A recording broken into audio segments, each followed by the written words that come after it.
Salut à tous, bienvenue dans cette nouvelle session de Millennials Fortunes Education.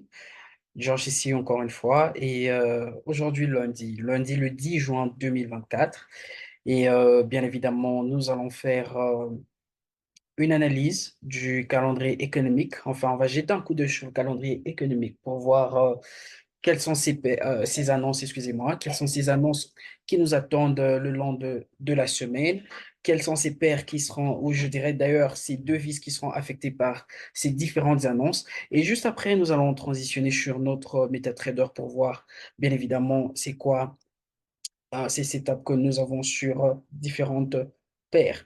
Et si c'est votre toute première fois de vous abonner sur notre chaîne, n'hésitez pas à cliquer dans le coin bas droit de votre écran sur la petite cloche de notification pour tout le temps être notifié à chaque fois que nous avons une nouvelle vidéo mise en ligne. Alors, sans plus tarder, on va y aller. Et juste entre parenthèses, vous pourrez obtenir ce calendrier économique sur le site de notre courtier, tdmarket.com. Et voilà. Une fois que vous êtes sur, je veux dire, sur le website, vous allez voir l'onglet Tools. Et quand vous cliquez sur Tools, ça va vous donner l'option du calendrier économique. Voilà, aujourd'hui lundi, on a déjà eu quelques annonces. OK? Nous avons déjà quelques annonces. Et voilà. Pas grand-chose jusque-là. Donc aujourd'hui lundi, ce sera une journée plutôt technique. OK? Et voyons voir le mardi. Qu'est-ce que nous avons le mardi? Alors, le mardi, nous avons... oh, OK. Voilà, le mardi également, nous n'avons pas grand-chose. Le mercredi, voyons voir le mercredi. Oh, OK. Alors, le mercredi, à 14h30, nous avons l'inflation, le CPI, month to month. Donc, très important. Nous avons le CPI month to month. Là, c'est dans la zone américaine, OK? Donc, on va prêter attention à cela. 16h30, comme d'habitude, nous avons le crude oil stock change, OK? Et à 20h juste, très important, nous avons le taux d'intérêt qui sera annoncé, OK? Par la Réserve fédérale américaine. Très important. 30 minutes après, nous avons une conférence de presse du FOMC, OK? Bien sûr, Jérôme Powell va tenir cette conférence de presse, très important. Donc, vous allez remarquer en fait que le mercredi, dans la journée du mercredi, le dollar américain sera très volatile. Donc, on va essayer de prêter attention à cette journée et voir ce qui va se passer avec les paires qui auront bien sûr le dollar américain. Le jeudi à 0h45, nous avons le Card Retail Sales month to month. OK. À 3h30, nous avons le Employment Change dans la zone australienne et également le taux de chômage qui sera annoncé dans la zone australienne, sorry, toujours. Et à 8h juste, nous avons le PPI, OK, month to month. Là, c'est dans la zone canadienne, excusez-moi, dans la zone suisse, OK. Là, c'est dans la zone suisse, sur le franc suisse, OK. Et à 14h30, nous avons également le PPI, month to month. Là, cette fois-là, c'est dans la zone américaine, OK? Donc, on va prêter attention à cela. Voilà tout pour la journée du jeudi. Et dans la journée du mercredi, nous avons le taux d'intérêt. On commence à 4h30 avec le taux d'intérêt dans la zone japonaise. Donc, le yen japonais sera affecté par cette annonce, OK? Voyons voir ce que nous avons d'autre. On aura une autre conférence de presse tenue par la banque japonaise, OK? Et voilà. Qu'est-ce que nous avons d'autre dans la journée du vendredi? Euh, voilà, à 19h30, nous avons Christine Lagarde euh, qui va faire un discours. OK. Christine Lagarde, c'est quasiment la présidente de la Banque centrale européenne. Et voilà. Donc, voilà tout pour la journée du vendredi et voilà tout pour cette semaine. Donc, ça sera une semaine plutôt euh, technique hormis la journée du mercredi où nous avons toutes ces annonces. OK? Ceci étant dit, on va transitionner sur notre MetaTrader pour voir ce qui est en train de se présenter comme comme setup. On va commencer avec NZDGPY, ensuite EURO-GPY, EURO-OD, EuroCAD, ensuite OD-CAD. OK? 5 paires à garder sur notre liste dans la journée du lundi qui est aujourd'hui. Voilà. NZDGPY. OK? Très, très simple comme mouvement. Si vous nous suivez, ça fait un bon bout de temps, vous allez comprendre déjà ce qui se passe ici. OK? Alors, nous avons ce cycle. On a eu ce momentum. OK? On a eu ce momentum haussier, n'est-ce pas? Ensuite, nous avons eu quoi? Nous avons eu cette correction. OK? Et après cette correction, qu'est-ce qui s'est passé? On a eu ce fort mouvement impulsif haussier. Comme je le dis toujours, pour chaque mouvement impulsif, qu'il soit haussier ou baissier, il est toujours suivi de quoi? Soit d'un retracement ou d'une correction. OK? Donc, là, nous avons eu notre troisième vague qui est venue, OK? Qui est ce mouvement aussi. Et regardez ce qui est en train de se passer là maintenant.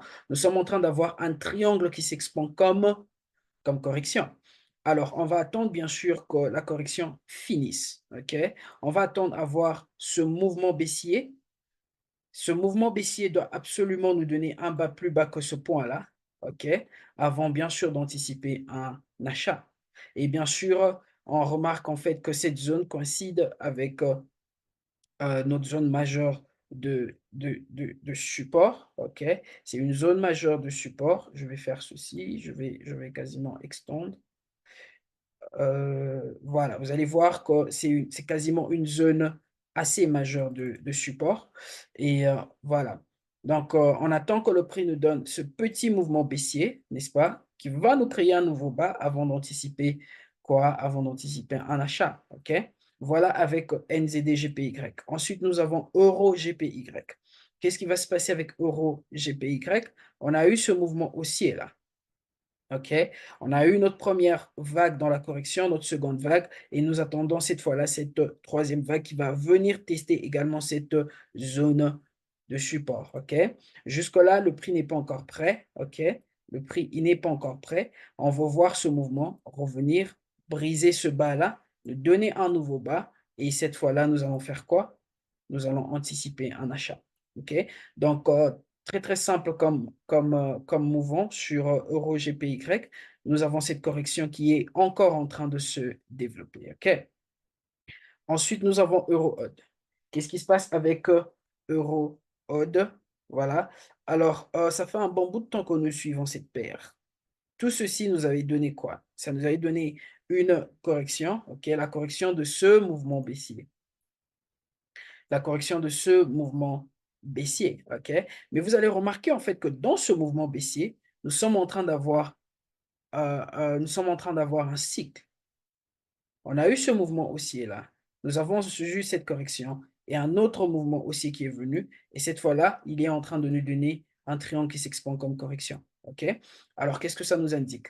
Que potentiellement, OK, il se peut que nous ayons ce mouvement haussier qui va aller jusqu'au haut de la structure. OK? Tester cette zone de résistance-là, probablement avant de nous donner un autre mouvement baissier. OK? Donc, où le prix est, nous sommes encore en train de rechercher un achat tout court. C'est une probabilité, compte tenu de comment le prix est en train de se comporter. OK? Donc, il se peut que nous prenions un achat sur EuroOD parce que le prix nous a déjà donné une correction complète. Je vais aller sur le H1 pour qu'il soit beaucoup, beaucoup plus clair. On a eu ce mouvement haussier, notre première vague dans la correction, la seconde, OK, et la troisième. Et comme vous allez le remarquer, la troisième vague, bien évidemment, elle nous a donné ce point qui est plus bas que ce tout premier là. OK, vous voyez ce tout premier point? Voilà. Ce bas-là a brisé bien évidemment ce point-là. Alors, il se peut que nous ayons quoi? Il se peut que nous ayons un achat, OK? Là, c'est avec EuroOD. Ensuite, nous avons EuroCAD. EuroCAD également. Avec EuroCAD, nous sommes en train d'anticiper une correction. On a eu ce fort mouvement haussier, n'est-ce pas? On a eu ce fort mouvement haussier comme mouvement impulsif, OK? Et bien évidemment, on a eu cette correction qui est encore en train de se développer. OK? C'est en train de se développer. Et qu'est-ce que nous voulons voir? On veut voir ce prix aller nous donner un autre bas, plus bas que ce premier là, avant de faire quoi? Avant de monter. Est-ce qu'on est d'accord sur ce point? Donc, nous sommes encore en train d'attendre. Nous sommes en train d'attendre que le prix nous donne un mouvement baissier qui va nous donner un nouveau bas là, avant bien sûr d'anticiper, voilà, ce mouvement haussier. Et vous allez remarquer en fait que le prix va tester cette zone de support, une zone de support assez importante, ok? Parce que quand je vais sur le daily, vous allez voir en fait que le prix a rejeté plusieurs fois cette zone-là, ok? Vous allez voir cette zone, ok? Vous allez voir ce point-là, également là, là et là également. Donc, nous avons quasiment ces rejets sur cette zone. Donc, c'est quasiment une zone assez importante pour nous, parce que là, je suis sur le daily. Et voilà. Donc, on va voir le prix nous donner un nouveau bas et ensuite, on va prendre un achat. Et en fin de compte, nous avons OddCAD. OddCAD, qu'est-ce qui se passe avec OddCAD? Presque la même chose, OK? On a eu ce mouvement haussier. On a eu ce mouvement haussier, notre correction, un autre mouvement haussier, et nous sommes en train d'avoir une autre correction qui se développe là. Et comme vous le savez, on veut toujours voir notre premier bas être brisé par le second. Donc, potentiellement, on va voir le prix faire ceci, OK? Revenir à la baisse, briser ce point-là, avant bien sûr de nous donner une opportunité d'achat. Donc, voilà tout pour aujourd'hui. Voilà ces paires que nous gardons à l'œil. Il se peut que nous prenions une position dans les heures qui vont suivre sur euh, Euro-Odd, OK, Euro-Odd. Il se peut que nous prenions une position tout à l'heure, vu que le prix est déjà euh, enfin, je veux dire, la correction est déjà finie. Donc, voilà tout pour aujourd'hui. Bien évidemment, si vous avez des questions, laissez-les en commentaire, dans la section des commentaires, et on sera en mesure de revenir vers vous. Rassurez-vous de rejoindre notre groupe gratuit pour beaucoup plus d'informations. Et quant à moi, je nous dis merci et je nous donne rendez-vous encore une fois demain à la même heure. Que Dieu nous bénisse.